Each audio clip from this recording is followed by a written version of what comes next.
Okay, good afternoon, everyone. Welcome to the last session of this year's MaaS Scotland conference. And we've left a biggie for last, haven't we? Let's be honest. And a subject that has inevitably come up again and again over the last couple of days. I think it's fair to say that at the beginning of 2020, no one could have foreseen the events of the last 6 months. It is likely that the global impact of COVID-19 will be felt for years to come as society and the economy begin to emerge from a period of forced isolation and inactivity. We've lived through and continue to live through a time when the world was asked to keep its distance, something that we may all be doing in some shape or form for a long time to come. Travel has been drastically restricted, and those embarking on journeys are often asked to do so by car, avoiding shared transport at all costs, and this is understandably having a huge impact on passenger confidence and subsequently on passenger behaviour. But what does all this mean for transport, and indeed what does it all mean for the future of MaaS, a model with shared mobility at its core? What does it mean for a model that at its heart aims to encourage people away from their private cars and into alternative modes? What about the impact of changing travel patterns and changing travel demand? Working from home may have been forced in the short term, but what are the longer term ramifications of this? And what does the concept of localisation mean for MaaS? All this against a broader backdrop of uncertainty and flux, it may make it feel like there's difficult times ahead. Yet for me, and I'm sure for many others in this call, there are many reasons to feel optimistic. The drivers for modal shift have not suddenly disappeared. Climate change, public health, inclusive growth, all remain a challenge and must not and cannot be forgotten about in a post-COVID world. In addition, MaaS has the potential to rebuild passenger confidence, a confidence built on information, on flexibility, and on convenience. And of course, it can support more flexible and innovative services to meet the new type of demand that I mentioned before. As I said yesterday, it's a big challenge, there's no doubt about it, but I think an even bigger opportunity. So how do we unpack all this? Well, it's not easy, but thankfully we have 5 panelists who over the course of the next hour and a half are going to help us make some sense of it all. So we're going to hear from each one of them in turn to give their perspectives on the challenges and of course the opportunities ahead, and then we'll open the floor to discussion. So our panelists today are Andy Taylor, Director of Strategy at Cubic Transportation Systems, Pira Kairalainen, Secretary General at the MaaS Alliance, Ben Lawson, President for Strategy Europe at Enterprise Holdings, Lorna Finlayson, Scotland Director at Como UK, and Graham Scott, Director at IBI Group and indeed Chair of the MaaS Scotland Network. So we will hear from all of our panelists. However, we want to hear from you guys at home or your office or wherever you are too. We want this to be as interactive and engaged a session as can be done through the online platforms. So please input your questions or comments at any time using the Q&A functionality at the bottom of the screen. Also a reminder that we are using Slack in parallel to this as a networking tool if you want to jump on there as well. So we have just over an hour and a half to sort all this out, and I'm pretty confident that we'll make some pretty good progress in that time. So with that in mind, I'd like to invite our first panelist to kick us off, and that is Andy Taylor, Director of Strategy at Cubic Transportation Systems. So Andy, over to you.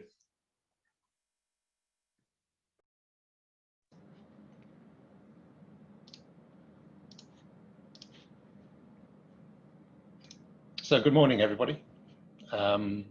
Let me just make that proper.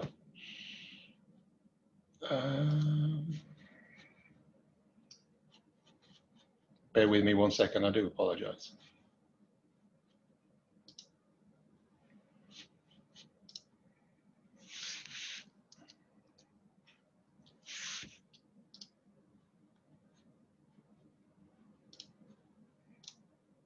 Okay, can everybody see the screen now? Apologies for that. So my name is Andy Taylor, Director of Strategy, Cubic Transportation Systems. And in order to sort of kick this off, I wanted to sort of start looking at some of the data more than anything else, what the big impact's been, instead before we start looking at what the solutions are. So I've been around and collected a bit of data. Some of my colleagues in Kiewik have been collecting data as well. Here we can see sort of information for Seattle. If we're just looking at road transportation itself, the impact on the volume of traffic, and we can see massive drops compared to sort of 2019 to 2020, down 60% the volume of traffic on the roads. And then when you start looking at how that modal shift has changed again, the peak times during the day, we're seeing people are spreading their loads. The actual sort of peak demand in the morning is a lot less, but it grows throughout the day. And these variances in patterns are really sort of throwing off how a city is managing its network. All of the traffic models that it had before are now sort of null and void. Everybody's going to have to go back to a blank sheet of paper and try and figure out exactly what that means. It's the same for all modes of transport. If we look at bicycling, these again from Washington State, using sort of bicycle counters as they move across bridges and down different cycle lanes, we can see that in February there was a massive peak. And then just the weekday use of bikes sort of declined as sort of people realized they didn't have to go into the office, and they suddenly, it's a case of everything was sort of, you know, locked down at home. But weekends, people wanted to get out, wanted to get some fresh air, so they're using the bikes at weekends to try and get a bit of mobility. When we start looking at the actual sort of all of the modes that exist within a city, and this data is from Apple, you can sort of go on and look at any individual city that you want. I've picked here Edinburgh on the left-hand side. We can start to see now that actually the walking, which is the orange, and the driving, which is red, are sort of come right back to almost like pre-COVID levels at the moment. But the transit is still 25% down over what it was in 2019. Well, on the right-hand side of the screen, you see Washington, DC, where I'm sitting at the moment. And while the driving and the walking are almost come back to normal, I must admit, walking for Americans is a bit of a novel concept at the best of times, but it's a case of they're all sort of coming back, but transit is still down about sort of 60% over what it should be. This is the 7-day rolling average of declining ridership for a select amount of cities that I've picked from around the world. And as you can see, there was obviously the massive drop-off in sort of February, March time that everybody expected, and different cities have recovered at different times. If you look at the sort of this orange line at the top, this is sort of Miami. And Miami came back fairly quickly, almost back to sort of normal, up to about 4th of July when all of the restrictions started to be relaxed, in the USA. And then again, the COVID sort of numbers spiked, so restrictions had to be put back in place, and now it's sort of declined. But if you look at cities like Brisbane, which is the bright yellow one, and Sydney, which is the dull green one, they're coming back on a fairly steady rate now. They're all sort of edging back as the numbers are sort of declining. So there is some form of correlation between COVID numbers and public transportation usage, with the exception of San Francisco, which is this bright orange line here, which plummeted, and it seems to be fairly steady at not wanting to change, around about sort of 80% decline in ridership. And what people are putting that down to now is it's a case of being Silicon Valley, being all the sort of the brain power and brain trust for being able to sort of generate these abilities to work from home, to be able to sort of, you know, the solutions that we're using now, like Zoom and Microsoft Teams and WebEx and everything else, the ability to do all the remote working. People in that region have realized that this is actually a bonus now to be able to work from home. So people are not going back into the office. People are working from home all the time. And that's seen a massive impact on the sort of ridership within the Bay Area. At the same time, it's had a corresponding effect on the sort of the value of property. Residential property values in the area have dropped. If you look at the prices of property in central San Francisco, they have plummeted recently. Because people have realized I don't have to pay these exorbitant fares, so I'm close to sort of where I work. People are sort of moving out of the central business district area in sort of the Bay Area and moving out into the sort of suburbs and further out still, because they realize they're going to be working from home for quite a period of time. So why don't I want a nice home environment with a nice office I can work in, and I don't want to have to sort of commute. So it's really impacting on public transportation. When we start looking at what people have started to look at, this information is coming from Google now on what people are sort of searching for over like the period that sort of COVID's been here. Obviously a big reduction in retail and recreation, down sort of 21% compared to last year. Grocery and pharmacy is also down. Parks, being able to get outside and get some air and find, that's gone through the roof. That's up 110% over last year. And again, sort of when we start looking at the transit stations, how people are moving, and sort of putting into Google Maps how you get to workplaces, that's all considerably down over last year. But point-to-point access to residential areas is actually up. One of my sort of favorite slides at the moment is from The Economist. This is like sort of the difference that what people are sort of looking for in Google searches as well. So we can see, obviously it's a case of when you start looking at mobility, there's a big drop off compared to where it was. And it goes the same for tickets as well. The one I haven't been able to understand completely is the people searching for the phrase hangover. I thought that would have gone higher than normal, but it obviously peaked when all this kicked off. And now I think people understand that hangovers are normal and how to manage those, so that's okay. But if you start looking at all the other aspects as well, people search, you know, cooking from home, so recipes, blenders, takeouts, all of those searches have gone up. People exercising from home as well, so people searching for dumbbells, standing desks, electric bicycles, up a massive amount over sort of last year. And obviously the search for hair clippers is one that I sort of had to search for as well. We mentioned e-bikes. We've seen a massive increase. I think the Astel, the electric bike manufacturer based over in Europe, is up 53% year on year. They're seeing a massive increase in sort of electric bike purchase. And if you actually sort of want to go onto one of these sites and order electric bike today, it's very hard to get one. I purposely checked yesterday just to make sure, and you're still not available in this area. And again, for Americans, it's a case of it's quite understandable that they don't have the infrastructure that exists to basically have segregated cycle lanes at the moment. So the use of cycles over here has gone through the roof. People are starting to have to, the discussions suddenly become about how we sort of take back control of some of our streets. How do we start having dedicated cycle lanes? How do we sort of, as people are embracing these active modes of transport now, how can we sort of better sort of support those as they want to go through? And cities like Paris, sort of the mayor sort of saying that, you know, they're not going to go back to having all of these extra lanes now. This is going to be sort of be the new norm of having these sort of cycle lanes. And that's really good to hear. I mean, Paris is doing that. Amsterdam has taken away, was it 10,000 parking spaces to increase the space on the sidewalks and to sort of give people access and to promote even more the use of cycling in Amsterdam. And it's interesting to see. At the same time, Amsterdam has been working with a lot of the employers that work within the cities. And now they have now sort of looked to basically remove 85,000 public transportation trips per day over what they were doing pre-COVID. So they were offering around about 250,000 trips per day on public transportation. They now estimate that it's going to be around 170,000 trips a day. And that's on a city of 800,000 people. So that's a massive impact. And I think a lot of cities are now looking at that as well. So from our side, what Cubic's going to do, we've been talking to a lot of these cities. And a lot of the things they're looking at now is basically how they can use MaaS to sort of bring together what is a very disparate and different set of mobility than what it was before. We've seen a lot of public transport operators who are now looking at their fleet and basically considering it's not really economical to run an empty 60-foot bus around a city. So how am I going to right-size my fleet for the future? A lot of public transport agencies, specifically some over here, are now looking at their fleet, and much like the airlines mothballing sort of 747s and A380s, they're looking at these double-decker buses and going, there's no point running these. All we're doing is moving air around the city.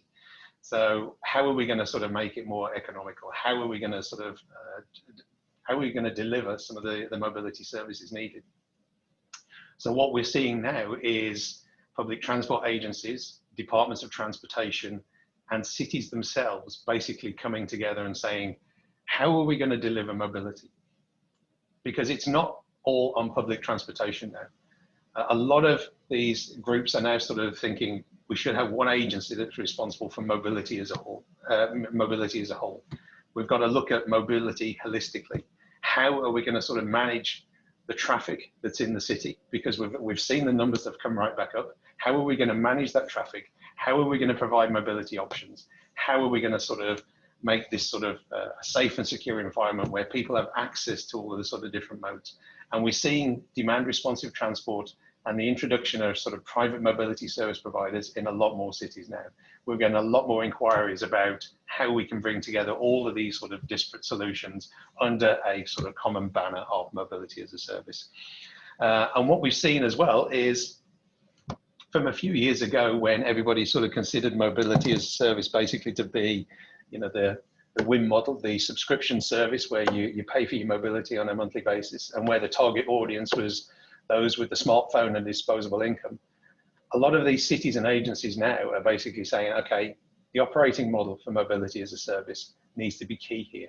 We have to be able to provide access to everybody, not just those with smartphones. We want to talk about how we can give mobility access to the unbanked. We want to give mobility access to infrequent users. We want to give mobility access to tourists. And if that is contactless, is it sort of providing more information to the different services? How are we going to sort of get this data sharing through the system? And that's what we're seeing a lot of cities and regions sort of face now at the moment, is lots of questions on how to do stuff, lots of questions on what that means, lots of questions on how they're going to survive in the future, but how they can sort of work together in the interim to sort of make all of this work. Now, Cubic did actually sort of provide a lot of information. We've spent the last few months sort of pulling together a sort of playbook, a roadmap for cities to basically sort of build on what they have and get back to sort of normal situations. I've just sort of shared in the chat window now a link to a white paper that you can download. After this, obviously, don't leave now, you can come back and download it later.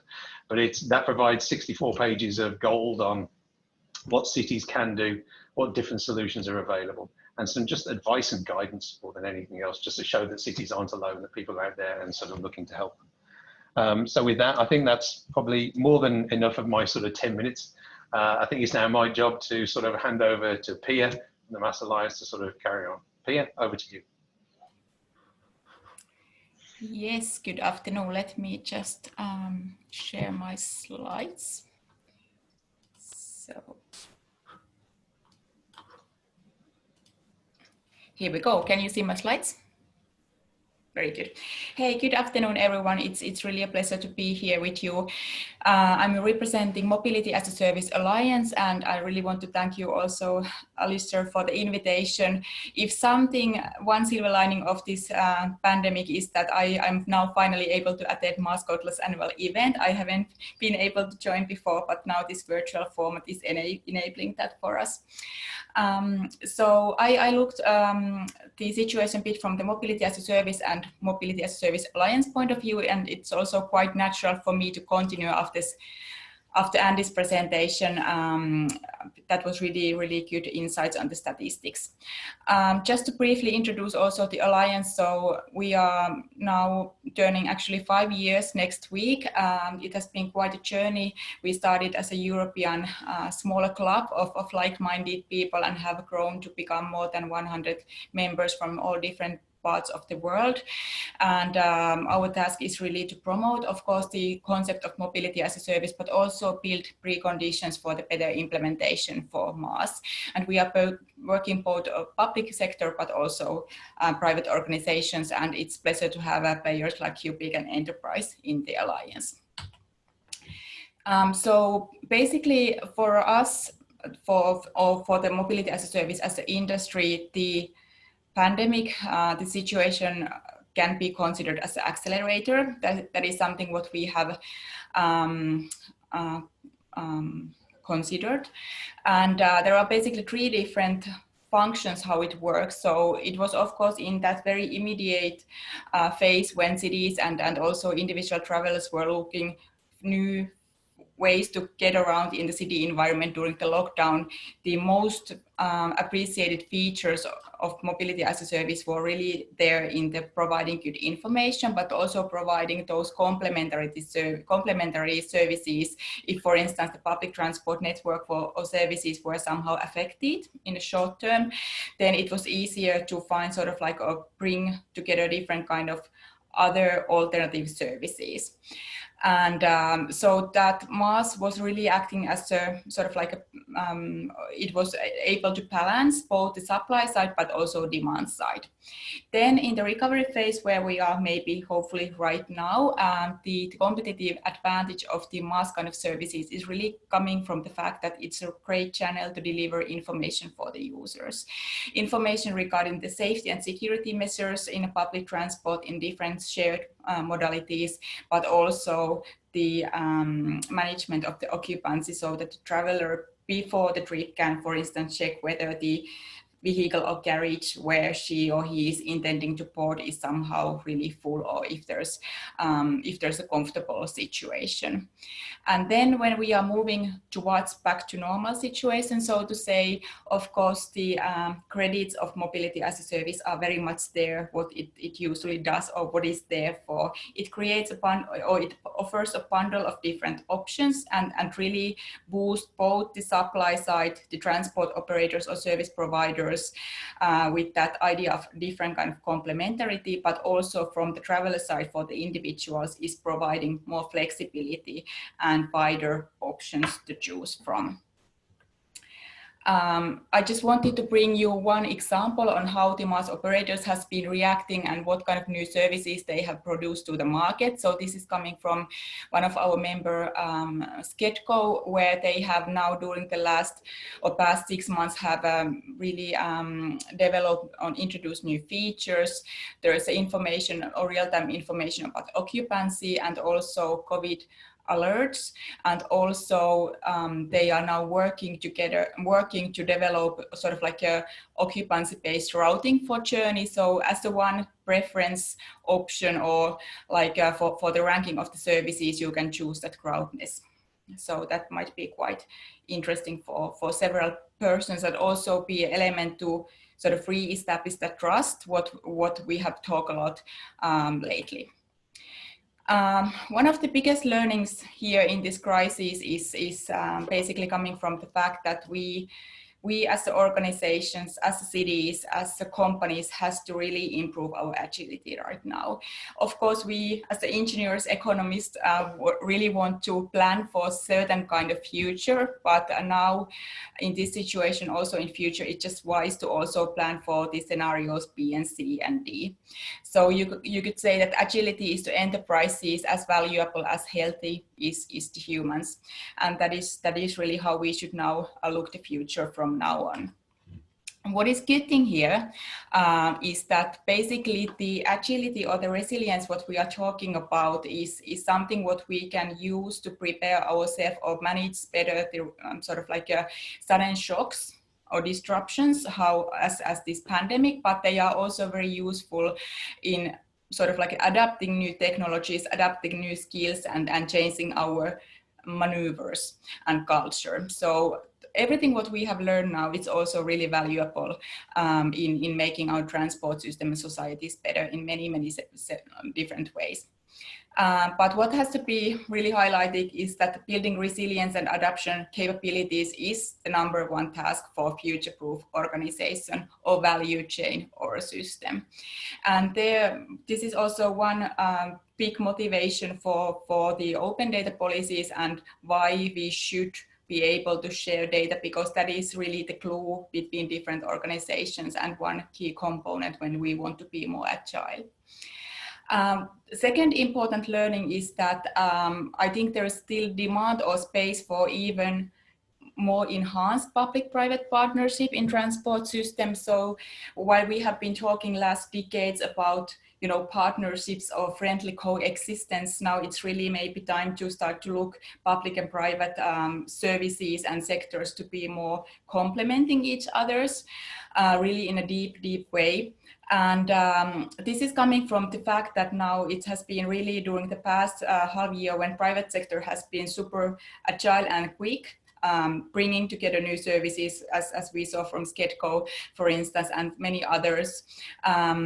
But then also cities has been much more faster adopting those services and innovations than they have been maybe even thinking to be. So we have suddenly be able to overcome all the traditional challenges related to administrative burden, the slow administrative decision-making procedures, all that. So that has really just demonstrated that there's lots of hidden capacity or hidden capabilities in how we work together. Our conclusion there is that we sort of really should unlock that idea of complementarity of public and private services in service provision, but also in that more collaborative culture. And also in the mobility as a service market, that of course means exactly the fact that Andy was also meaning that we might want to consider new kind of ways how public transport and new shared mobility services can complement each other to provide that most efficient availability and provision of services. I would like to maybe stop here also to mention that earlier this week we had a Mobility as a Service summit together with the European Commission and Finnish Ministry of Transport and Communications and the MaaS Alliance, and we quite a lot discussed about the resiliency and agility and also, of course, about the green recovery. And the one element there which was so much mentioned was, of course, the creation of trust. And that seems to be sort of like the hot potato now, but it was also really interesting to see that, especially from the regulator side, there seems to be common understanding that now the regulatory framework, what we are planning for the future, it should be really a framework to create trust and not necessarily be so detailed in terms of different provision, how to do things. So the most important thing is really sort of like make everyone comfortable and feeling to be able to trust to others and trust the partners. Of course, now we are looking MaaS also from the recovery point of view. So what are the investments what cities or different governments could do to help public transport authorities and operators to overcome the current situation and basically stay alive. And therefore our message has been, of course, that, well, everything what we are now investing in should be also improving the digitalization, but should be also improving the sustainability of our transport system. And MaaS is quite nice tool there with very good expected delivery of the CO2 carbon emissions. So this is something what I will finish my presentation with. So if we think that what local governments, national governments, or even EU should do in order to now support the transport system with wise investments or targeted investments or even legislative actions, first of all, we have to make sure that public transport system will stay alive and will be there to serve as a backbone of mobility as a service. So that is really #1 priority. What we also see as a high value investment is different digitalization projects, even contactless payment and ticketing systems, and then that enhancing the trust in data sharing and creation of open ecosystem for mobility as a service. Wise incentive schemes, mobility credits, mobility budgets, and smart corporate mobility schemes are really something what we advocate for. And then finally, to make sure that micromobility schemes, active modes can be integrated to public transport system and other the mobility system in general by improving the infrastructure, but also thinking new way to make that multimodal hub more regular concept in our city landscape, so to say. So thank you for inviting me, and I'm looking forward to hear other presentations and join also the discussion. Thank you, Pia. That's a great presentation. I'll just begin to share my screen. Can everybody see that one? Excellent, thank you. So I'm Ben Lawson, Vice President of European Mobility at Enterprise Holdings. We're going to talk to you a little bit about the practical steps that have been taken today to deliver that tangible change and that's moving us closer to some of the ambitious targets being set by governments, and which are really essential in delivering of sustainable transport in the long term post-COVID. And as with any topic we're discussing at the moment, it's impossible not to reflect on the monumental impact of COVID, and mobility as a service is no different. So I'll focus on some of the impacts as we see that, and the opportunities that are really coming as part of that recovery. But just very quickly, as we look at that, why do enterprise care about this? Is this not just a completely different aspect than car rental? But just to stress, we're a lot more than a traditional car rental company. We're proud to offer total travel and mobility solutions. Yes, we do hourly rental, daily rental. We also do specialized fleet needs, end-to-end travel solutions, including everything from golf buggies to temperature control vehicles and accessible minibuses that are really part of that DRT type of environment. And we're also providing mass transit partnerships with single application and ticketing platforms. So these are solutions that have really been driven by our customers' needs and their changing preferences over time. Through our enterprise holdings acquisition and corporate venture capital strategy, we're also continuing to focus not just on accelerating industry-leading transportation solutions, but also exploring opportunities that benefit the customers. Even in testing times like these, we're continuing to make investments and leveraging partnerships to enhance what we can do.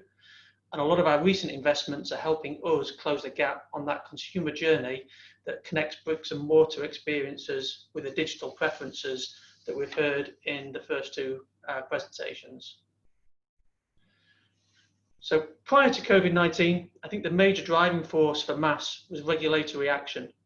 Governments across Europe are making a universal push to reduce CO2 emissions and eliminate dependency on private vehicle ownership to ease congestion, improve air quality and the environment. Running parallel to those government targets is the expectation from consumers that transport, like other parts of their lives, should be convenient, on demand and affordable. Many people continue to say that this just won't happen, but if you take a look at what's happened in other sectors, I always think music is a great example. I remember buying my first record, then cassette, then even a CD. But today my kids have no idea about owning music. They just ask Alexa to play whatever they want and it magically appears. And I think mobility as a service can help open up the same sort of revolution for daily transport needs. In Scotland, the regulatory environment before COVID was already geared towards changing the way that we do access mobility. And whilst good progress has been made, we also see some fallout from the pandemic. Scotland already had ambitious targets ahead of many other countries, and it recently introduced a scheme that offers two £500 mobility grants or travel better vouchers to purchase a bike, access car club, public transit or cycle hire. Now, we're part of that approved provider under the scheme, and it's equivalent to schemes being trialled in other parts of the UK, whereby owners of older, more polluting vehicles can trade in their cars in exchange for financial compensations in the form of mobility credits, as Pia mentioned. And we can be put towards travel on any mode of transport participating in this scheme that is approved by that local authority. As we've talked about before, we can't ignore the monumental impact of COVID-19, and the pandemic has fundamentally and quite possibly permanently changed the way we now live, work and travel. Phrases like the new normal or even the next normal are now making mobility experts rethink. And in reference the exodus of people from urban settings in San Francisco, we're hearing that even here in the UK, where local authorities are beginning to talk about new local urbanisation and different travel habits that will be maintained post-COVID. All forms of passenger travel have decreased due to the pandemic, and one of the key trends has been a shift to remote working. As a result of this, operators in public transit are only really targeting a return to 80% capacity in that short term. But that significance of public transit mustn't be underestimated. It will become more and more important over future years, so it has to be protected, as we've heard about already. But there is a silver lining. Governments across the globe have been granted an opportunity to accelerate transformational change in these mobility sectors. Across Europe, those stimulus packages are geared towards turbocharging the Green Deal, and many experts say the recovery won't be about restarting transportation, but rather resetting transportation. And that gives mobility as a service an absolutely fantastic fundamental part to play. The public wants to go on and bank the gains from the crisis of less pollution and less congestion, prioritising active travel, rethinking the use of urban spaces and curbside space. That green recovery has thick strings attached to it to accelerate that innovation. COVID-19 really could transform the mobility sector and accelerate that change. But there are risks. There has been an initial move back to personal private car usage, single occupancy journeys, often in older, more polluting vehicles. A risk is this behaviour, if it's enabled or unchallenged, will be that the transition back to more sustainable modes of transport, when it's safe to do so, will become more challenging. And to counteract those short-term behaviours and prevent it becoming a trend, we need to promote the access to on-demand vehicles to facilitate that shift back to public transport as soon as is possible. So the mobility landscape is changing, and we hear a lot about new fantastic methods of autonomous vehicles. I even read about hydrogen-powered hovercrafts more recently. We all aspire to get to those new models of transport, but everyday lives of people that we serve require them to get from point A to point B today, not just in 2030 or 2050. So we have to provide that and allow consumers to evolve those habits towards our long-term goals. MaaS is a great enabler of that. By integrating and consolidating all the methods of travel, consumers can plan, book, and manage the transportation, own, shared, public or private, using the mobile applications or more manual versions, offering value for money, convenience, and immediate access for business users as well as consumers. We're working closely with a diverse network of stakeholders, including mass transit officials, local governments, and private operators, to help provide that technology for tomorrow's MaaS platform. Where MaaS can be really successful is where we see collaboration between the number of mobility providers. And those mobility providers several years ago worked in silos rather than together. I think a good example is we need to look a great deal at those collaborations, which is why we're a founding member of the Urban Mobility Partnership, a collaboration with 6 other leading transport operators here in the UK.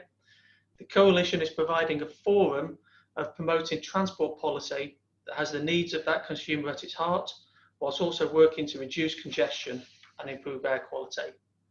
And I think we really look at MaaS as that opportunity, but we do think that MaaS has a fundamental part to play here in terms of there is an opportunity for MaaS to do great good and work with transit authorities or to work against it. Good MaaS is developed in partnership with policymakers and mobility providers to ensure it works for its users and aligns with those policy objectives. That's why we favour a licensing agreement for the use of private developed MaaS platforms, but it has to be controlled and managed by the relevant agency or local government. The approach means private innovation can thrive to deliver for the public good. It needs to reflect those approved transport modes in the locality, and when licensed to the public sector, should not favour one operator over another. Fundamental for good MaaS is that it helps policymakers achieve their goals, whereas bad MaaS would be a commoditisation of the supply chain, and we've seen that in many other industries or many areas of our sector. It doesn't put the consumer first, and prohibitive licence agreements means it's not a diverse mobility solution. Individual agreements rather than public sector organisations' preferences would shape how modal solutions are presented to the user, which results in a strong possibility that none of those public policy objectives are met. So bad MaaS is a product or products that don't work for that public good. Instead, they pit the private sector against public transit. So speaking of good MaaS, we're really excited to be part of the Go High MaaS programme that's taking place in the Highlands in partnership with HighTrans. This genuinely ambitious project has been made possible through funding via MaaS Scotland. The objective is to launch the Go High branded MaaS application in the Highlands across an area described roughly the size of Belgium. Being the Highlands, it's got some obvious challenges. It's very rural and limited transport infrastructure. So to overcome those, the project really has to bring together the concept of an integrated multimodal transport system and bring that to life. Ferry, bus, bicycle, train, plane are at the heart of the programme, linking and facilitating updates the modes of transport can be car in the middle of that, where on-demand access to a car is needed. It's the most expansive trial of its kind to date, and the scale of the region and size of the population, modal choice will deliver a genuinely valuable insight into behavioural change, the significance of which shouldn't be underestimated. The world is watching the programme. Having successfully implemented smaller versions of the trials in other parts of the UK, we've seen glimpses that the potential of a project of this scale can deliver. I'll give you an indication from prior trials.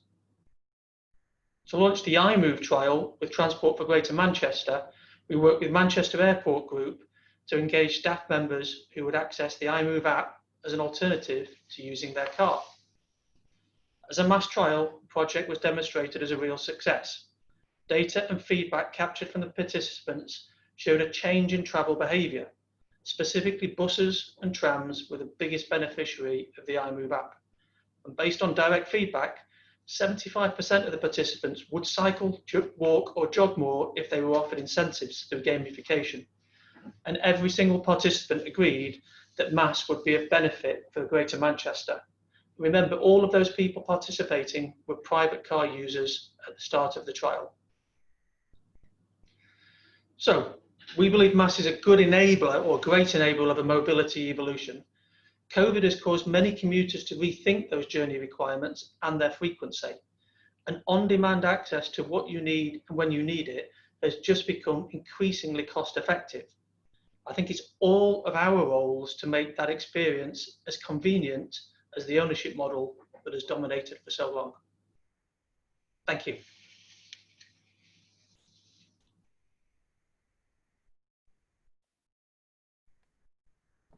Thank you, Ben.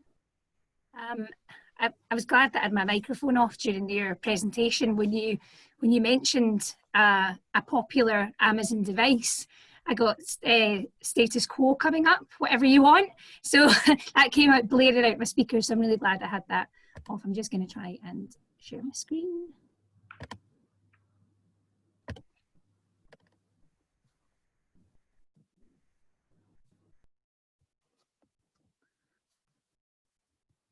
Is that sharing okay for you? Yep, hopefully it is. So I'm Lorna Finlayson. I'm the Scotland Director of Como UK. And Como UK is a charity that promotes the benefits of shared transport for the public good. We support the development of shared modes, including car share, bike share, ride share, demand responsive transport, and we conduct research into the shared transport market. As well as that, we launch projects with a range of partners across Scotland, the UK and Europe, and we work with a wide range of stakeholders to develop shared transport modes, including businesses, communities, developers, planners and local authorities.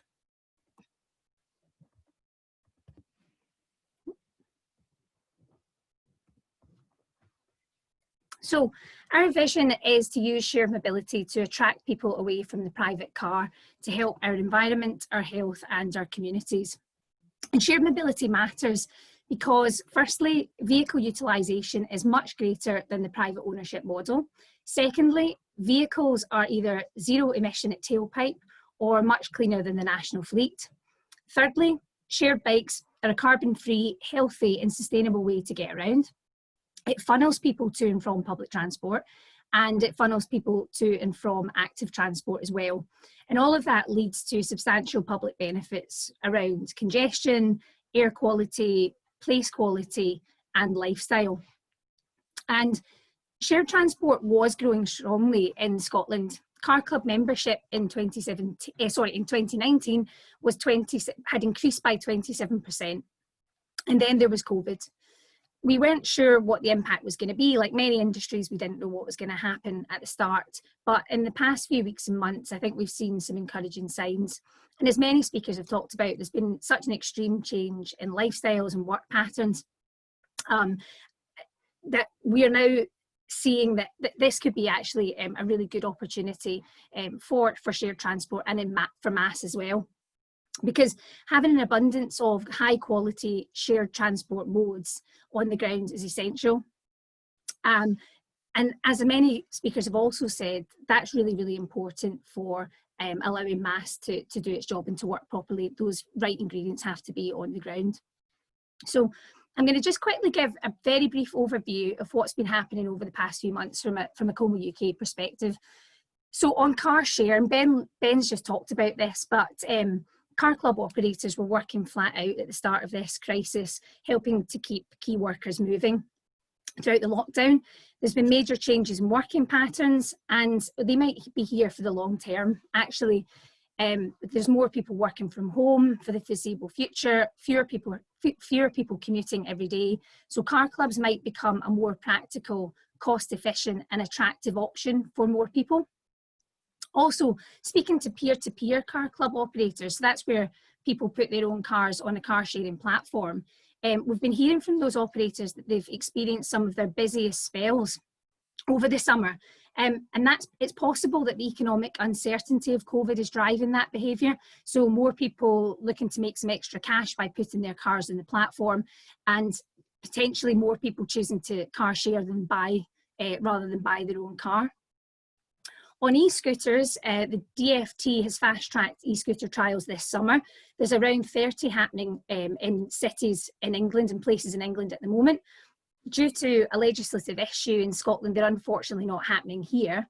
It's early days, so we don't know what the impact of the trials will be at this stage, but the evidence globally, and Andy talked about this, is that e-scooters are a useful addition to the sustainable mobility market, and they can coexist alongside other modes as well.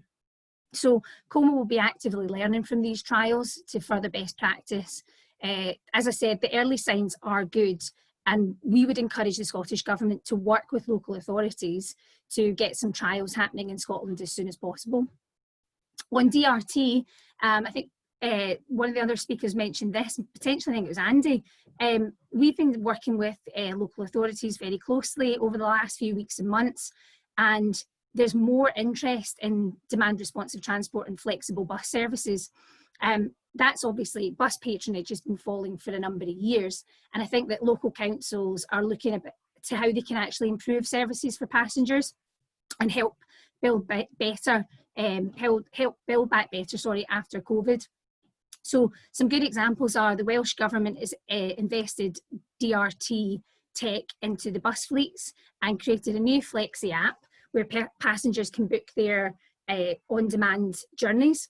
There have been similar projects elsewhere, for example in Sevenoaks, where they've done away with fixed routes and introduced a DRT system, also in the Tees Valley and in Wellingborough. So there is, we think, a huge opportunity here for the rollout of MaaS. And finally, on bike share, we've all seen an increased number of cyclists on our streets. In May this year, just as an example, cycling levels increased in Scotland by 77% compared to 2019. And bike share is booming in Scotland. And I'm now going to just talk about a bike share project that Como has been involved with. So early in the summer, Como established a partnership with Transport Scotland, City of Edinburgh Council, Glasgow City Council, Transport for Edinburgh, Next Bike, Circle and Pass for All. And the project had three aims. Firstly, to increase access to bikes and cycling in Edinburgh and Glasgow. Secondly, to encourage more people to cycle for everyday journeys. And thirdly, to help ease pressure on public transport. So in Glasgow, the first 30 minutes of cycle hire was made free for the user. And it was initially introduced until August, but it's actually now been extended until March 2021 due to the success of the scheme. In Edinburgh, cycle hire was free for the first couple of weeks, and then a 4-month unlimited pass was introduced for a tenner. And the free trips were funded by Transport Scotland through Smarter Choices, Smarter Places funding. And Como has been evaluating the impact of these promotions in Edinburgh and Glasgow. We're collecting data from the bike share operators to show take-up of the schemes, and we've conducted a user survey to better understand user experiences and the impact of the offers on travel behaviour and trip purposes. Some early indicators are showing very encouraging signs. So we've seen a big increase in the number of trips and the number of new users. In Edinburgh, trips were up by over 70% in August 2020 compared to August 2019. In Glasgow, trips were up by over 30% in August 2020 compared to 2019. And the scheme's also helped attract new bike share users. So since the offers were introduced, the number of new users in Edinburgh has increased by over 75%. And in Glasgow, the number of new users has increased by over 35%, and that's compared to the same time last year. So from the survey of users, it was found that 58% said bike share was the trigger to get them cycling again. For 30%, it was after a long break, so that's 5 years or more. And for the other 28%, that was after a shorter break of 1 to 4 years. Almost 3/4 said that they now cycle more or much more often, and 11% have actually gone on to buy their own bike. And just in terms of the main reasons for choosing bike share, the top ones were health and well-being, so that's physical and mental health benefits, convenience to save time, get to places not served by public transport, and also finally as an alternative to public transport during the pandemic. And Como is going to publish a full report on the impact of this scheme later in this year.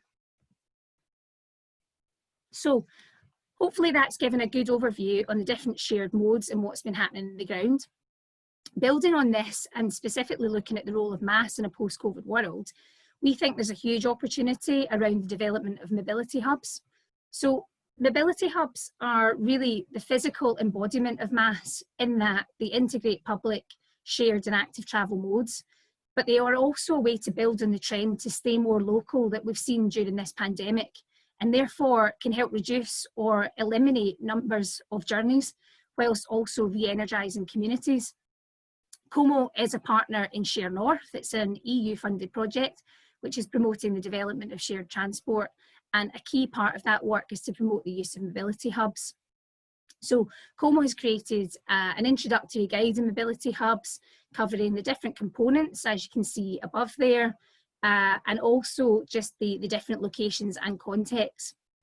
And the guide is available on Como UK's website. I'll put the link to that in the chat after this presentation. We're working to create a network of partners who are working on mobility hubs, and we're also developing an EU-wide monitoring framework. So here are just some of the locations and contexts that are particularly suited to mobility hubs. So, and also just the last couple of slides I've had illustrations of what they can look like as well, just so you can visualise. But yeah, examples are large-scale interchanges, transport corridors, business parks, new housing developments, suburbs, small towns and villages, and areas of tourism. So just to summarise then, we need to have an abundance of high-quality shared modes on the ground. They're a vital ingredient for MaaS and its growth and development. COVID, as we've talked about in this session and others, COVID has really upended the way that we live, work and travel. There are already some positive signs, and MaaS can benefit from this. Mobility hubs are the physical embodiment of MaaS and therefore can help drive its growth, particularly as people move to working more locally. And they also provide an opportunity for MaaS to be accessible and inclusive, not solely reliant on the use of a smartphone. Other features could be designed in to a mobility hub to break down some of the barriers that some people may face. And finally, there are already some encouraging signs from the Scottish Government linked to this, and actually Ben just talked about one of those. Another example is the investment in 20-minute neighbourhoods. But as Ben talked about, the Travel Better vouchers that have been recently announced, they're a really good way to tempt people out of their cars and into more sustainable modes. It's early days and we need to see the result of that, but that is the type of scheme that is a natural fit for MaaS. It should be integrated and used as a way to incentivise people to switch to public, shared and active modes. So hopefully that's been a good overview. Thanks very much for listening, and I'll pass on to Graham. Okay, thanks Lorna, and I would have quite liked a bit of status quo at the start. I'll show off my age by saying that was the first gig I ever went to in 1982.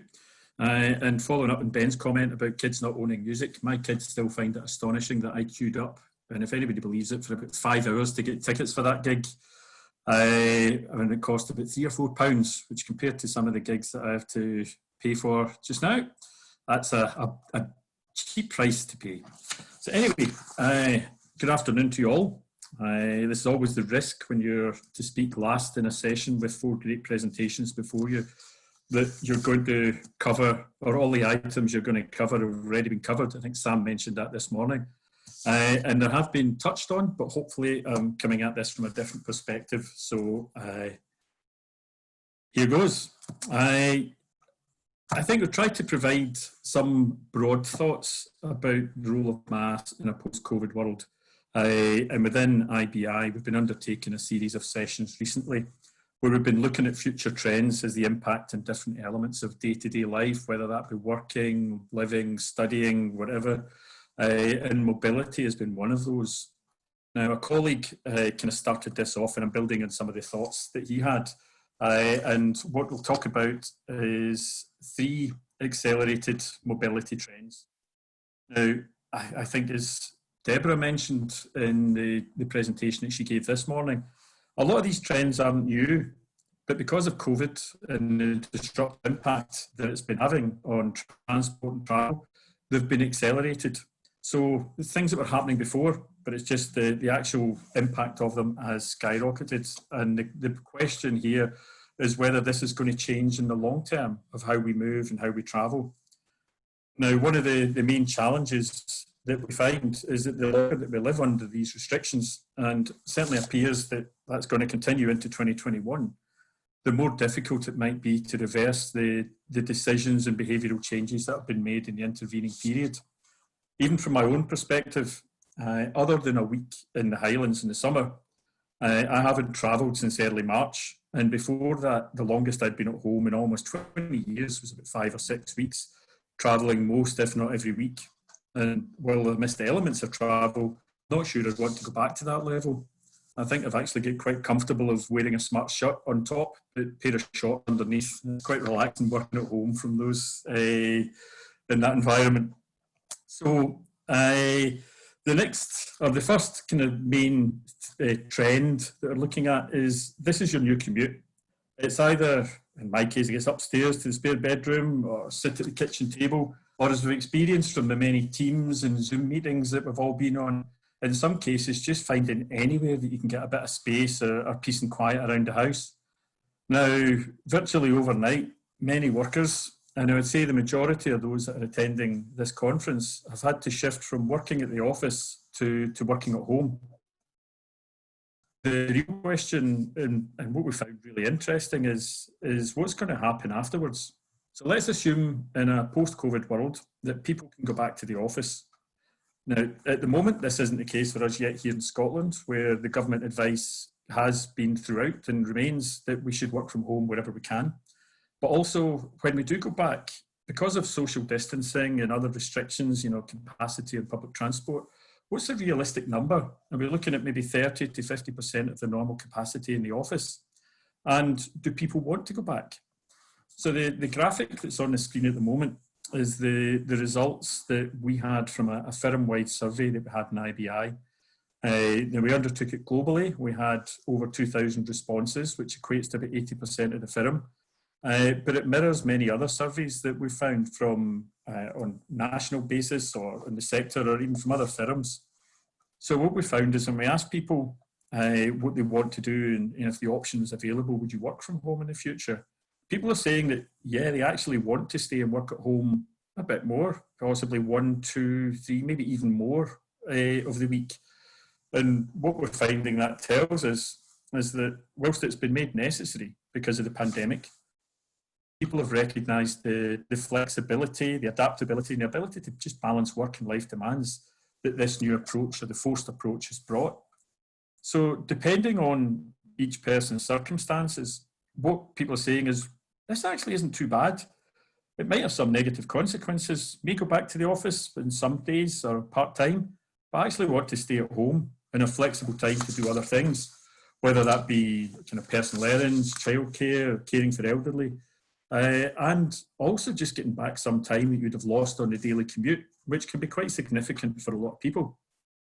It's not just also from the perspective of the individual, but companies as well, with I think pretty much every company considering how you want to operate going forward. Do you need the same level of office space? Do you need to be in the same locations? So this is a kind of really interesting element. It's not that we've never worked from home, but many firms allowed it, but many didn't. And we've gone from an experiment, which has been basically around the world, of working from home for everyone, that's been greatly accelerated. The second element is focusing on this potentially being the new street. Now, we've had presentations on bike use, e-scooters, other micromobility, the use of more active travel, walking. So this potentially could be how the new city street looks. And it's no secret that pop-up bike lanes have appeared virtually overnight from major cities that historically have been very car-focused. So in this case, in Milan, through to here on the left, Andy mentioned it already about Paris, and other cities like New York, Bogota, it's worldwide, and many other places, including the kind of pop-up bike lanes that have been funded and appeared throughout Scotland. So biking, along with walking and wheeling with other modes, have been some of the real big winners during the pandemic. So again, the question is, what happens afterwards? Now, this is a really interesting graphic that I can't take the credit for. It's a piece of work that was undertaken by Boston Consulting Group, and they conducted a survey of 5,000 residents of major cities across the US, China, and Western Europe, including the UK. And the aim was to understand people's travel-related concerns and priorities by asking them a series of questions about the actual and anticipated behaviour in the course of 3 specific periods. During the lockdown, over, I guess, what they envisaged would have been the short term as lockdowns are lifted, but the threat of contracting COVID-19 remains. And I think we're looking at more lockdowns continuing. And in the medium term, potentially over, say, a 12 to 18 month time frame as treatments and a vaccine presumably become available. So this is just a summary of the main outputs of which they produced. And what you can see there is in red, the modes that people would anticipate to travel or to use much less frequently, and the green much more frequently. Now, public transport and taxis seem to be the big losers here. They seem to be less favoured than what you've had before. Cycling and walking would appear to have a bigger uptake going forward. But unfortunately, and this is at the bottom there, it seems to be that the potential is for much greater use of the car for mobility and urban mobility use. And now that could reverse gains that have been made over a much longer period where we've tried to encourage a modal shift and put in other measures. If it's that instant return to car ownership or car use, then this could be quite a negative impact. But it truly reflects what people are seeing as the safe mode of transport. Now, that also then comes to broader discussions about open space and how do you manage that. Cycling and walking, as well as driving in your own personal vehicle, is by nature physically separated or relatively separated from others in comparison to modes of transportation that have more passengers in them. So over the last 6 months, we've been bombarded with a range of advice and guidance that has been provided on how to travel, what steps you should take. And you can see from some of the images here, there seems to be more barriers to people for using public transport in the way that we've always been used to using it. Whether that be try to avoid using main commuting times, if you think it's too busy, don't board, using face masks, which you wouldn't need to do if you're in your own car. So there's a real challenge there, and it's going to be interesting to observe what the future modal shifts will be. And the longer we continue with the COVID restrictions and the impact that those in daily life, whether these changes will actually stick. The third trend that we can touch on, and again, it's hardly new. It's been coming for a long time. The rise of e-shopping and e-commerce has been for a while. And again, with being at home for the last 6 months and a father of 2 teenagers, I've become increasingly aware of just how much e-commerce is used by both teens, with daily deliveries coming to the house, pretty much daily deliveries. I think I'm now in first name terms with our DPD driver. But overall, e-commerce has really rocketed in the COVID period. So this effectively is it presents a kind of the opposite view that Andy talked about when he was talking about the reductions in transit use for different functions. This really shows the growth of e-commerce and just how much has moved online and really been representative of the impact and the changes that's been happening in the retail world in the last few months. Now, the red line represents the average increase across all sectors, and it's exceeded 50%, and that's really just in the first few months. Now, unsurprisingly, there's been big increases in areas such as kind of medical and cleaning goods, massive drop in, again, unsurprisingly, travel-related goods. It doesn't, Andy, unfortunately, it doesn't separate alcohol from food and beverage, so I can't shed any light on the hangover statistic that you had and how that really grew in the first few months. Now, when you're kind of looking at the whole working from home model that people now have by necessity, and not necessarily with individual choice that is experienced, people really have been almost like forced to shop from home and have goods delivered. And will that continue, and will they keep that? Now, to kind of sum up, the real answer, I think, to that these things will continue is to borrow an expression we've had in the software and systems delivery industry for a while, is stickiness. So how much will stick? How much of behaviour is going to change because people experience something new? Many things are more convenient, they make our lives easier. It's more practical, actually fulfills more, it balances different needs in our daily routines, and those are likely to be the ones that stick. But again, we can't really make any predictions because in this case, it is a real game changer. It's not just a projection of what we've seen in the past, but things have accelerated and we're now getting used to these things. So again, how much will stick? Now, this is a MaaS conference after all. So I'll bring it back to MaaS. I think this really is the chance to proactively shape transport and mobility. So there's a few points here that I'll finish up with. In the last few months, public transport use has decreased and the future confidence is also low. I couldn't imagine a more difficult time for a public transport operator. The ongoing challenge to reassure users that vehicles are safe and clean, it won't lead to an increased potential for infection. And at the same time, they still have to provide the same fleet size with much reduced operating capacities and patronage. So it might well lead to transport providers revisiting how they deliver services at the route and network level. And I guess more fundamentally, the pandemic has provided a good opportunity for them to look again at the entire idea of public transport, both in terms of business models and how the sector will adapt to changing needs within a wider ecosystem. So the mix of increase in the individual modes of walking, cycling and wheeling with the required infrastructure, which has been one of the key drivers for the growth there, with a repurposed public transport network could be quite compelling. And from the governance side, it could be a once-in-a-lifetime chance to proactively shape how transport is delivered and used. There's more need to be done now to reverse the potential increase in personal car use coming out of COVID. Now, Scotland cities, like others around the world, are introducing low emission zones, but you could argue that more needs to be done to stop that, or the reversal in growth, and really cut the tie between personal mobility and the implied use of the car. I think the ongoing restrictions introduced and they continue to fight the pandemic is forcing the re-evaluation of every aspect of how we're living. And with some extreme and protracted measures in place that impact so many decisions as to how, where, when and why we travel. I think Ranald Robertson yesterday mentioned that transport is a derived demand.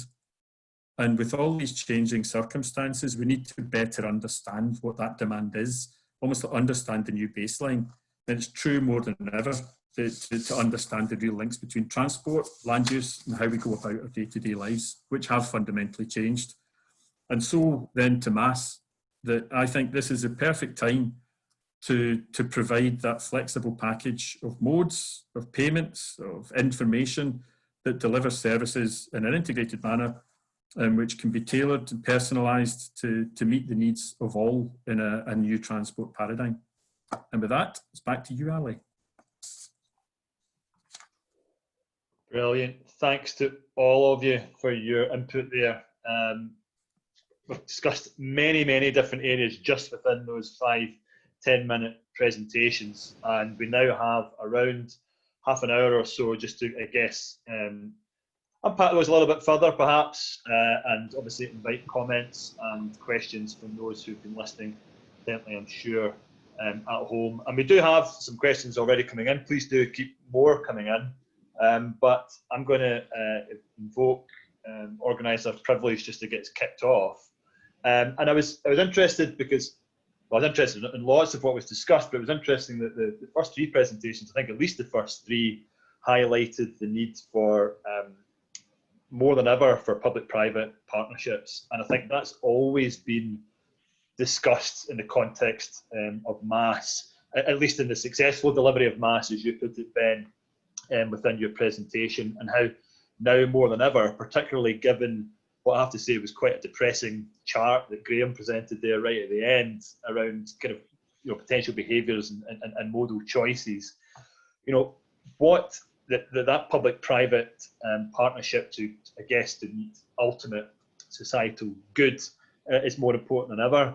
So I guess the very simple question, I'll start with you, Andy, since you were the first one to mention it as part of your presentation, but we'll come on to the others. We talk a lot about that partnership. What, in your view, are the key, maybe the key 1 or 2 points or the key elements that will really help to kind of facilitate that and grease the wheels of that partnership? And what could the public sector be doing, particularly by way of, maybe it's something like regulation, maybe it's a communications piece, but what could they do to support that? I think the two key things from my perspective are basically trust and communication. I think you've really got to come to the table with a sort of an open mind and an open heart to want to sort of try and solve these problems to start off with. And I think there's a level of communication needed between the public and private parties to basically try and share exactly what the goals are of trying to provide these different mobility solutions. It's, you know, the private mobility service providers have to understand that cities have got to be delivering mobility in an equitable fashion across the whole region.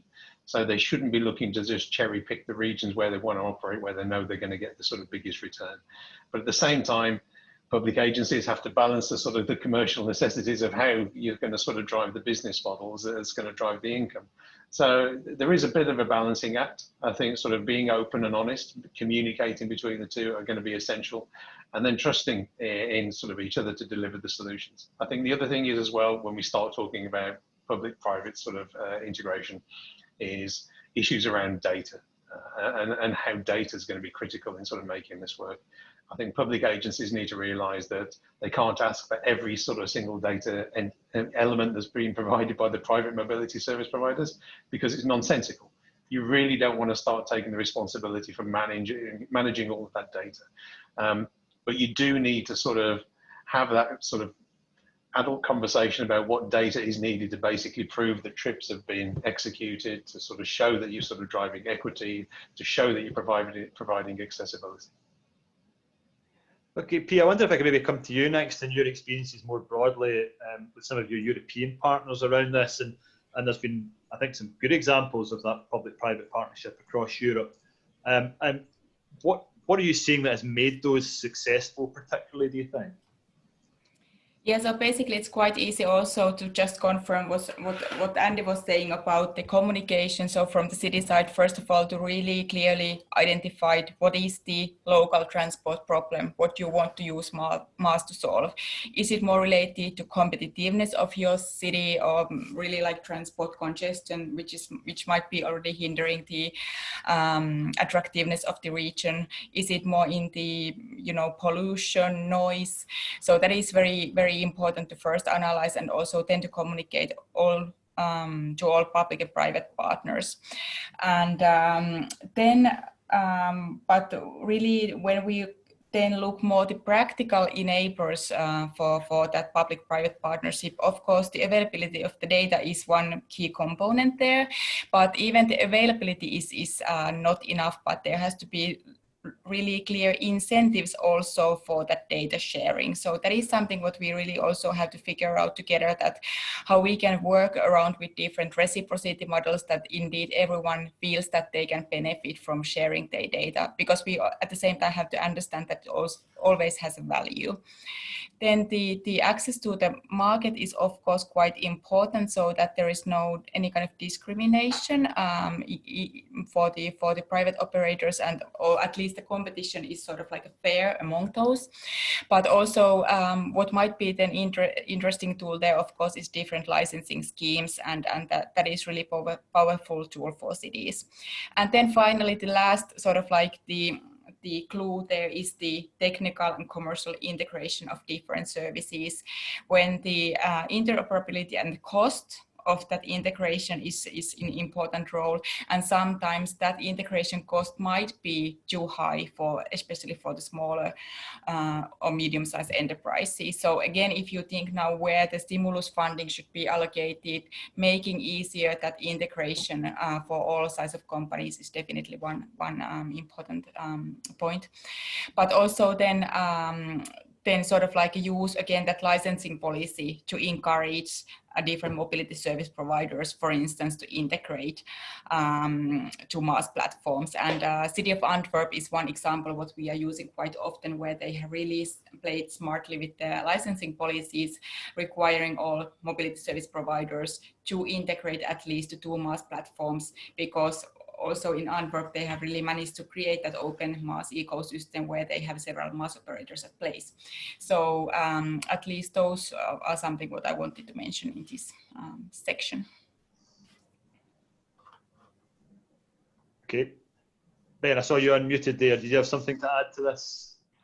Yeah, I think so. We started our journey on MaaS some time ago, and we started as really a member of the supply chain feeding in. And we quickly got quite frustrated about the pace of it, and how, talking to other suppliers, there was a lot of resistance to MaaS because of the dangers of bad MaaS, if you like, or the dangers of it being disruptive in that supply chain. So I think the first thing that needs to happen, and what we did with the Urban Mobility Partnership, was bringing that supply chain together to get everybody to agree to a set of standards in which they would operate with for the collective good. And ultimately, all supply chain benefits when there's a reduction in private ownership and a migration across to MaaS. So that was a big thing for us in order to say, get everybody together to say, don't fight MaaS, participate along in a certain set of criteria. I think one thing that would be really good at accelerating that is, I know Pierre is launching the toolkit for cities in terms of what they can do to launch MaaS. I think that comes out very soon, which I would advise all cities to pay a lot of attention to.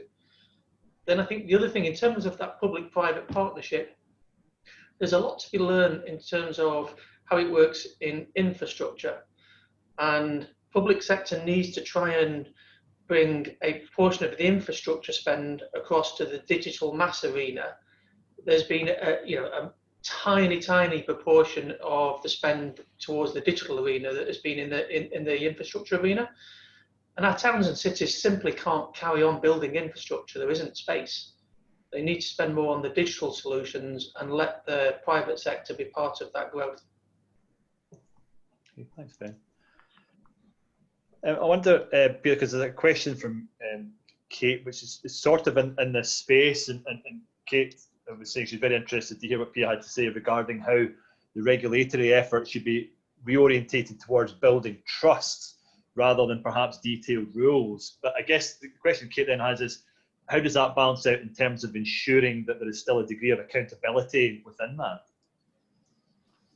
Yeah, thank you. It was a very good question. And I have to say that was the statement what we announced in the MaaS Summit, or what was the conclusion of the MaaS Summit, but we are just taking the first steps.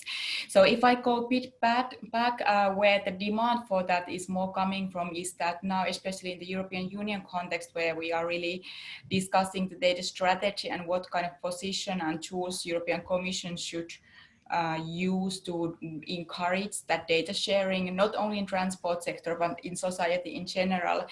The clear understanding was that when we analyzed that proposal from the transport sector point of view, there seems to be really big bunch of mistrust between the organizations who consider themselves to be in a position of data providers, and on the other hand, who consider themselves as the data users.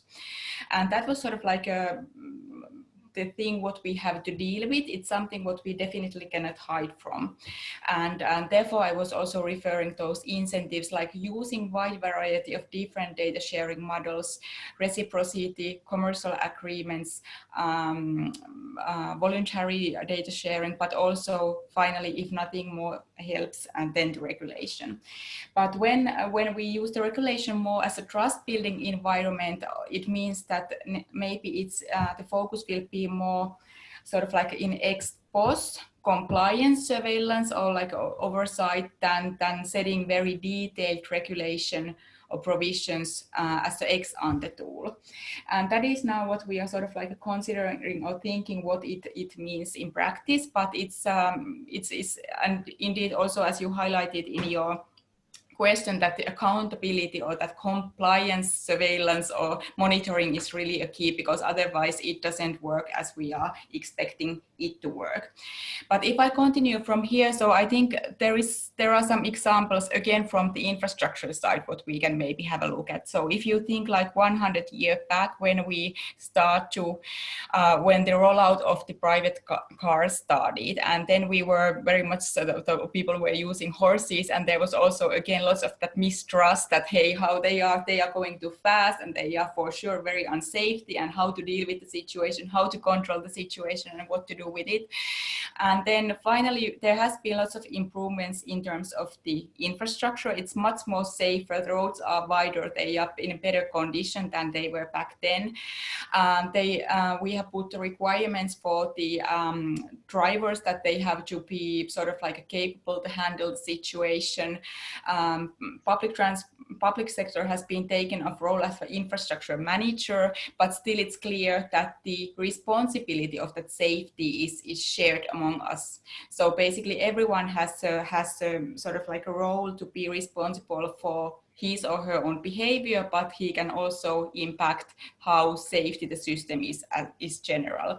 So I think that kind of like thinking also that data sharing and data economy would be quite helpful in order to build that trust and safety for the whole system.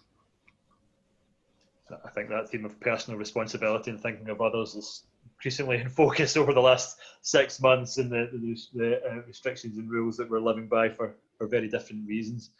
I wonder if I could just move on to a slightly different question now from Andy, who's just leapt to the top of our question list. And he's making the point, that the absolutely valid point, of course, that one of the biggest drivers of car ownership is the desire to have that safe personal space, and that space, that personalized space as well. And I think no more, so than now, of course, because it has the safety implications as well as everything else. So the question, and I guess I'll come to you first, Lorna, on this one, as it branches into shared mobility, and I can see Andy would like to pitch in on this as well. But with that in mind, what type of shared or multi-user vehicles and services do you believe can provide this, or if they can't provide it, can in some way approach that? Well, I think actually, and Ben might want to come in on this, but I think the car clubs have actually done a brilliant job during this pandemic.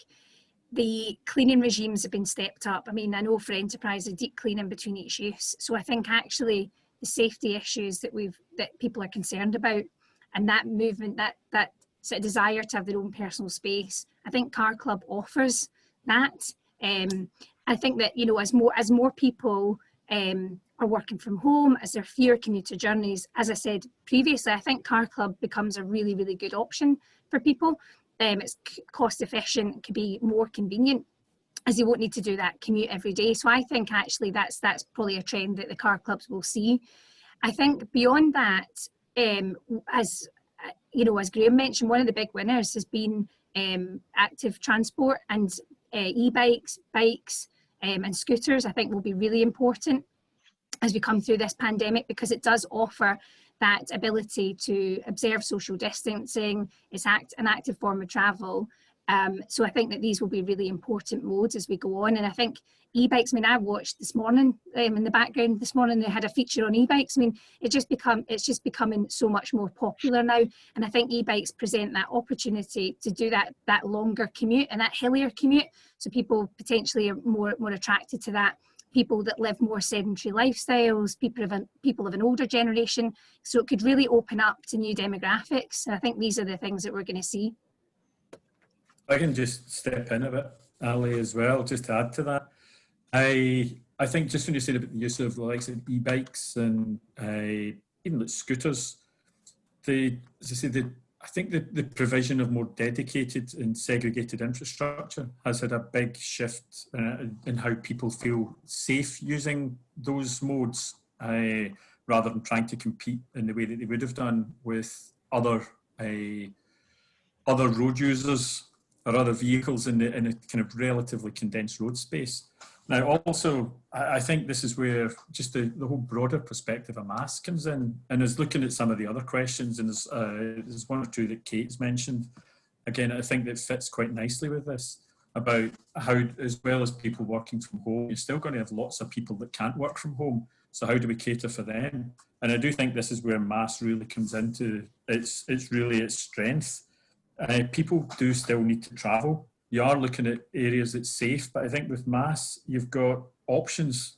And I think it brings things together. It brings people, gives them awareness of options that they maybe otherwise not be aware of, whether that be car sharing, ride sharing, active travel. It's the kind of first and last mile link up with other things. It doesn't always have to be about the car, but making them aware of those options, providing information on it, and the ability to book and just even make those connections in a seamless system, they can really address a lot of those challenges and issues as well. And just making people aware that the safety element of it, there's no risk. The measures that have been taken, whether it's the cleaning and the deep cleaning and other technologies that will come in to support all of that, there isn't the risk of travelling in public transport or shared transport that may be perceived versus the private car. Andy, you wanted to jump in?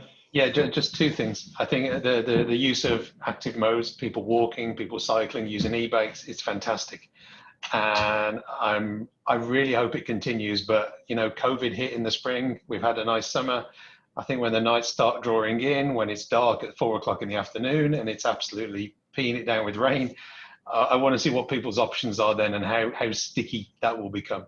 I think the other thing is, you know, if we're talking about MaaS, we should not be almost turning the car into pariah. It's a case of people are going to want to use their cars. People do see the use of cars as part of their entire mobility package. But I think what you can do is actually incentivize people to basically use the cars at different times. We've all seen traffics come back. And I think one of the key programs that PIA and the MaaS Alliance are sort of working on at the moment are the interactions between traffic management and mobility as a service. Because if you want mobility as a service to win, you need accurate estimation times of when you're going to get there, and you're not going to get that sort of accuracy in the data unless you understand what the traffic's doing and can manage the traffic. And once you start managing those interactions, that's one thing, but then being able to sort of incentivize behaviors is another. So being able to sort of get somebody to shift their journey by 15 minutes so they're not going to be stuck in traffic. Because if we are taking away infrastructure, if we're taking away lanes and turning them into bike lanes, traffic and stationary traffic is only going to get worse. So it's about how you incentivize that. Cubic actually has done some work on incentivization and interactive, and there's a link in the chat window now to a program that we did in Miami-Dade that was focused on public transportation and getting people to shift demand against the available capacity. We can do exactly the same thing with car owners as well. Why can't we incentivize people to delay their journey by half an hour and get a reward for actually doing that? So ways and means, nudging the behaviors, but let's not take cars completely out of the equation. Just to touch a little bit more on that, there's, I guess, the demand and related to Kate's question around people who still do need to get to work. We are assuming that working habits will change maybe forever now, although I, for one, cannot wait to go back to some kind of formal meetings and getting on public transport and some kind of normality, at least. The balance is not quite there for me right now, and I suspect many other people agree. But given that it is likely to change, and that's going to have an impact on service provision, surely there's a huge opportunity for MaaS here, as has just been discussed. But is there anything in the way that MaaS has been sort of delivered or articulated up until this point that will need to change going forward to meet that? I mean, I guess is kind of fairly sort of obtuse examples. I would say, for example, do we need a greater focus on more flexible pay-as-you-go models rather than subscription models? Do we need to ensure greater accessibility? For example, that was mentioned previously, as we're trying to create if we use MaaS to be a more kind of ubiquitous form of transport.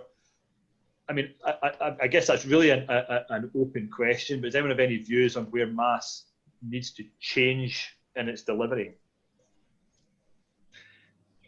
Yeah. Yeah, I think from... Ben, sorry. Ben, then Pia. I think from my side, definitely, I think what everybody has definitely experienced through COVID is that as things change, you need to be more and more flexible, and you need a more flexible mobility solution, because nobody knows the number of days they're going to be in the office next week or next month. Nobody knows how that's going to change and evolve. And I think for most people, as they've looked at one car or two cars sat on their driveway and hardly moved, the cost per mile of driving that car that you own has gone through the roof. So all these other flexible solutions become a much more cost-effective solution and more convenient solution for you than they ever have done before. So that's a real opportunity. In the UK, we have a problem in terms of these mobility solutions are taxed in the same way that company cars are. So we're actually restricting people from using new mobility forms by making employers treat it as a taxable benefit in the same way that you do company cars. So that definitely needs to be addressed, and Treasury really needs to take a look at what they're trying to do to incentivise versus restricting that modal shift. Yeah. Yeah, okay, thank you. So basically, I think that the new features or things what we need to introduce to mobility as a service offering is, first of all, the information about safety and security. There is evidently very big demand on that at the moment. And also that might be one of the rating or preference option for when travelers are seeking different journeys and want to really sort of like make sure that the trip combination, what they are about to choose, is matching their criteria. Then what I also see important is now inclusion of the different active or light mobility options, like really the bike sharing, e-scooters, all those where you can sort of like enjoy the free city space and be able to easily get around. So I think there's a big pressure now for many of the MaaS operators to find a quickly deal with the bike sharing operators and e-scooter companies.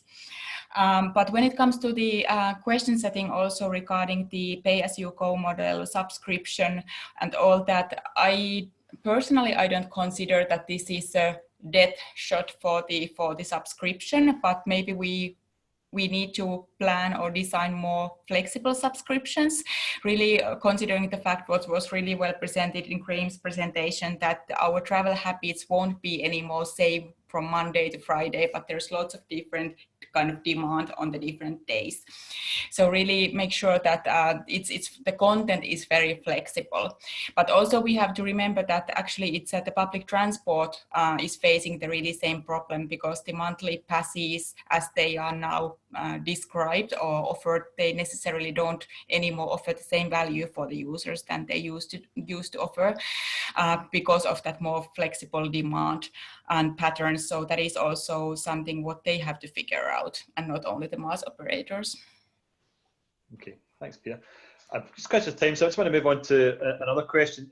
Something that has been, I've heard articulated a lot recently, and is beginning to even infiltrate into policy, is this idea of localization and 15 or 20-minute cities or neighbourhoods. Transport, of course, will be a key element of this, but it's also around integrating with other services, health, retail, leisure, education.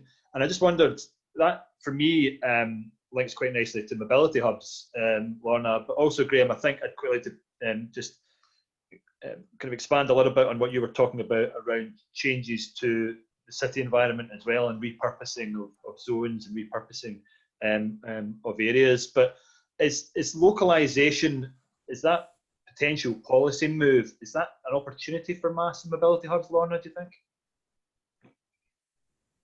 Yeah, I think it undoubtedly is. And that's, you know, the other panelists have been talking about that some people will always have to travel, and that's absolutely true. More people will work from home, but people will still have to travel. But I think it does tie into this notion of working more closer to home and working locally. And mobility hubs have got various different features. They're very commonplace around Europe and in North America, but it's not just about the shared travel modes, it's about the other features that they have and improvements to the public realm that come along with it by removing car parking spaces. So I think there's a huge opportunity here. In some mobility hubs in Europe, you have government offices, you can do like government administration, health centres, local pharmacies, and you've got all the kind of nice stuff like cafes and bike repair, and just improvements to the public realm where areas need a bit of a facelift as well. So we think it can also help to regenerate and re-energise communities. And that's why we think mobility hubs are really important. And as I said, they really are the kind of physical embodiment of MaaS. As I said, they bring these elements together, because there's no point, you know, if your next onward journey is a 10-minute walk in the rain, that's no good. And that's where mobility hubs can co-locate these services, bring it all together along with public transport, of course. So huge opportunity there. And just I think I touched on it in my presentation, but I think it's hugely important that I think mobility hubs can make MaaS even more accessible. In places in Europe, they have staff at these mobility hubs, because not everyone has a smartphone, not everybody can navigate sort of digital services, and I think that mobility hubs offer that physical chance to access the different modes. And just we've seen through a project that we've worked on in Glasgow, Bikes for All, hugely successful, and it's about breaking down those barriers for people that don't have access to a smartphone, don't have access to internet or a bank account. It's been particularly a great project for engaging with refugees and asylum seekers, and they've been using bike share to get around, to get to job opportunities, to socialise. So we feel that this is a really hugely important element, the social inclusion side, and that's what hopefully mobility hubs could help. And Graham, that fits, I guess, with the repurposing message that you were delivering as well. It is, and I'm going to show an image, so I'll show this if you can bear with me. I know at the conference last year, I talked about a curb space, and the curb space potentially being one of the big battlegrounds, given the competing demands for it and how do you deal with it. So this is a project that we have undertaken in Toronto, which was implemented within a few months of COVID starting. And it was how can you allow cafes or restaurants more outdoor space so that they could still operate with social distancing restrictions. So it was called Curb TO, and in that few months, over 800 outdoor spaces were offered, and cafes and restaurants expanded into that. So it was quite significant. Now, previously, all of those businesses were complaining and really opposed to changes that the city authorities were trying to make to try things like this. As COVID came in, unsurprisingly, they've been fully supportive and now actually want more. They've seen the differences that this can make to the urban environment and really support that localisation. So I would see things like this continuing once restrictions are eased. You know, you're creating a brand new kind of urban realm and public realm. It's really high quality space, provides a lot of the facilities for local, and has had actually little impact, even with increasing traffic levels. It's not had that much impact on levels of congestion. It's provided more social facilities. It can support things like mobility hubs, and also more of that dedicated infrastructure that encourages the modal shift from car use. And you're then really trying to kind of create those 15 and 20-minute neighbourhoods. Right, that's great. I'm smiling because every time I've seen recently a picture of the kind of fairly makeshift repurposing of the streets to do with COVID, or even in our own neighbourhoods where they're suddenly blocking off things with traffic cones, I'm always reminded of your presentation from last year when you were mentioning just that, and I think it is an important point. We are rapidly running out of time, but I just wanted to touch on something because I think it's quite an important question, or at least I think many will agree. COVID has forced a lot of us to embrace the digital world, and for people in our area, maybe that's not such a big deal, but for lots of other people, that is a big deal. And we all have stories of grandparents and parents suddenly being forced into a digital realm that they're not overly comfortable with. MaaS is clearly a solution that is built in that digital realm. So how do we ensure that MaaS doesn't just add to a potential problem here?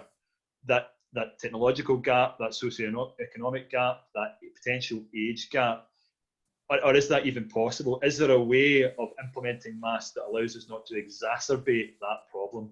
I know it's not an easy question, but I thought I'd put it out there and see if anybody had any good ideas as to how to make sure that doesn't happen.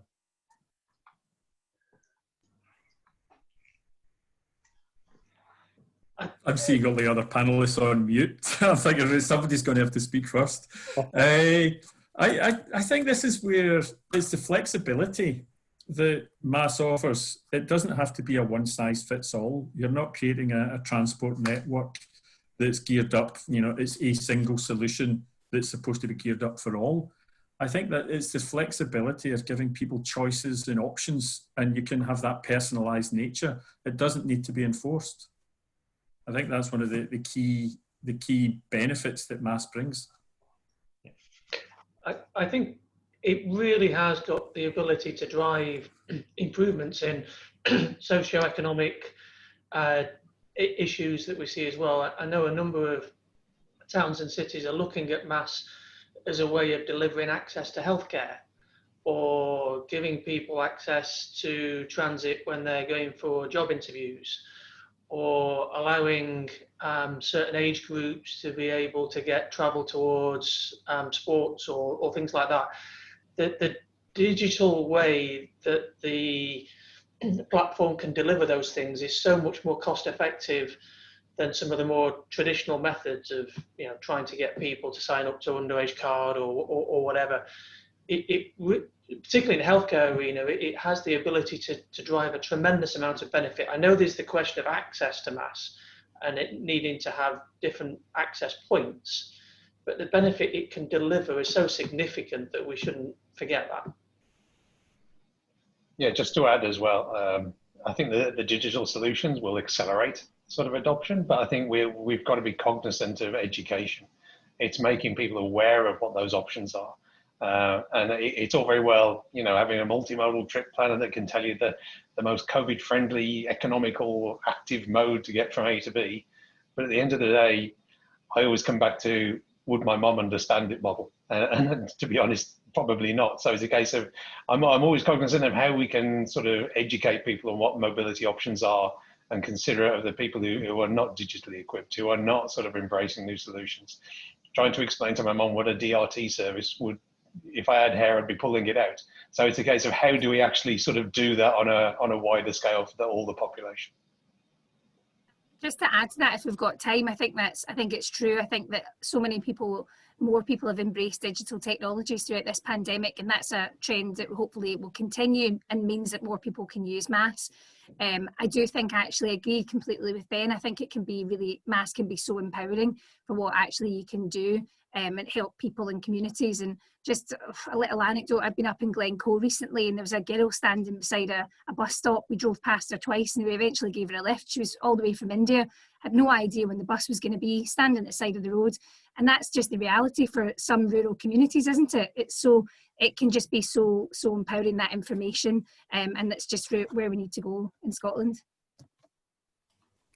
Yeah, so just to add something. So if we talk about the digital inclusivity, I unfortunately have to say that how I perceive mobility as a service today, it's based on the use of the digital technology, and that is something what we cannot overcome very rapidly. But I still think that there can be like supportive actions, like what Lorna was, for instance, mentioning in terms of the mobility hubs and all that, which can help us then to also help people start to use digital services like mobility as a service. Then on the other hand, if we talk about inclusivity in more general terms, I think that mobility as a service, one of the really valuable features is that finally it's quite cost efficient way to actually tailor-made services for people having some specific needs. People with reduced mobility, you can also sort of like offer and tailor-made new kind of multimodal services via MaaS kind of packages or services, while those people have potentially been previously or haven't been previously able to, for instance, use public transport at all, and now it would be more based on the on-demand and you know, like DRT kind of solution. So I think there are really pros and cons. That's brilliant. Listen, thanks all of you. I'm really aware of time. I'm thoroughly enjoying this session, but it's getting to the stage where it's now become just a bit self-indulgent to continue. And I'm aware that people have homes to go to and places to be. But thank you very much for your input over the last hour and a half. Inevitably, we've only just scratched the surface of this, and I suspect it will be a subject that we will be talking about still when we meet for the next annual conference, which hopefully will be in a physical form in Edinburgh in June. But even if it is in that form, I suspect we'll still be talking about the impact of this for some time to come. Thank you all, as I say, for your input. Apologies for some of the questions we didn't get to. Hopefully there'll be ways of following up with that. Please do get in touch with us at MaaS Scotland directly if you have any other questions that you would like to put to their panels, or I'm sure you'll find ways of getting in touch with their panellists as well. That brings to an end really the whole conference. I'm now going to pass you over to Graham as Chair of MaaS Scotland just to say a couple of closing words. Thanks, Ali. I think it's been a very different event this year from our previous conferences, but certainly no less successful. It's been, again, one of the conferences that's always the kind of fixture in my calendar, and I think it provides an excellent opportunity to hear from a real range of quality speakers. It covers a comprehensive range of aspects surrounding the MaaS area. And I think, as you said, Ali, we're just scratching the surface of the role of MaaS, and it's very topical at the moment. So after the initial few months of COVID and hiatus of lots of events, calendars have been filling up with all manner of rearranged and rescheduled events. So we've been delighted at the level of attendance and engagement from all of those that have participated this year. So first off is a thank you for your attendance and support. If you're not yet a member of MaaS Scotland, and who knows why you wouldn't be, please sign up and you can continue the discussion as part of the ongoing forums and fora that we have. As I said, MaaS continues to be very topical, more so in the current circumstances, and the range of subjects covered in the presentations reflected this. The proceedings were kicked off by Mr. Matheson, despite Ali's technical difficulties, so we'll I'm sure, watch the video again. And again, providing that policy update and context and reaffirming how MaaS remains at the forefront of government thinking and the support that the Scottish Government have provided through the MaaS Investment Fund. And I think the work that's currently being progressed by Hytrans, TACTRAN, Dundee City Council and all of their project partners in progressing the projects under phase 1 of the MaaS Investment Fund is really impressive. And we should all look forward to the potential for new projects and additional projects in the upcoming phase 2. And remember to participate in the MaaS Investment Fund online hub. So we've kind of heard from speakers on international perspectives, data and security, user engagement, policy and procurement, connectivity and infrastructure. And again, in the session we've just had about, what's next in the post-COVID world. So a big thank you to all of the speakers and the chairs for those sessions for input. The time taken in preparing and contributing to these events is always greatly appreciated, and I think makes the high standard that we've achieved with this conference, it just continues year after year. Now, whilst it was mentioned in a number of presentations, one topic that wasn't really touched on as a dedicated session was the rural angle, and that was deliberate. It had the Scottish Rural and Islands Transport Community Annual Convention, which MaaS Scotland supports, is being held next week. Again, it's online. It's Wednesday and Friday morning. And if you're not aware of it, I'm sure Amy will be able to distribute some more details about that if you're interested. The organisation and holding of the conference, whether it's physical or virtual, wouldn't be possible without the help from sponsors. So again, a big thank you to the 3 sponsors for the event this year: Enterprise Car Club, Cubic and IBI Group. Feels funny thanking your own company, but there you go. Now, next year's event, as Ali said, we hope we'll be back to the physical event in Edinburgh and back to the usual time of the year. So if you don't already have it in your diary, the date is on the screen. And I thought it was June rather than July. Is that a deliberate mistake, Ali? It is June, Thursday 24th June. Right. So don't take any notice of the slide. It's the 24th of June for the 5th annual MaaS Scotland conference and dinner. So we hope that things will kind of be back to normal and we'll see you there. And lastly, just two big thank yous to those that have been behind making the event happen. Firstly, to Amy, who under very challenging circumstances over the last 6 months has been the driving force behind the organisation of this and a significant amount of behind the scenes effort, and has really been pivotal to the setup and organisation of another successful event. So a big thank you and a virtual round of applause to Amy. And last but not least is a thank you to Ali. And it's on behalf of the board of MaaS Scotland, many of whom you've seen have presented or chaired sessions over the last 2 days. We recognise the effort and I recognise and appreciate the effort that Ali goes to in driving forward the MaaS activities in Scotland and ensuring that Scotland remains at the forefront and recognised as a leader in the MaaS field internationally. So Ali, on behalf of us all, thank you. And with that, and hopefully I've not embarrassed him too much, I'll let Ali close things off. Yeah, nothing much further to add really to that. Thanks, Graham. And just a big thank you to everyone for your participation over the last few days as attendee, chair or speaker. I've thoroughly enjoyed it. It's not been out of the stresses, mostly digital connectivity related, but we got through it. I can't wait for physical events though, I'm not going to lie to you, and I really hope that the next one, not the next one, but one of the ones on your radar for next year will be our own one on the 24th of June. It's definitely June. You don't worry, you'll hear much more about it in advance, but it would be great to see you all in Edinburgh for that. But until then, yeah, take care, stay safe, and hopefully see you all soon.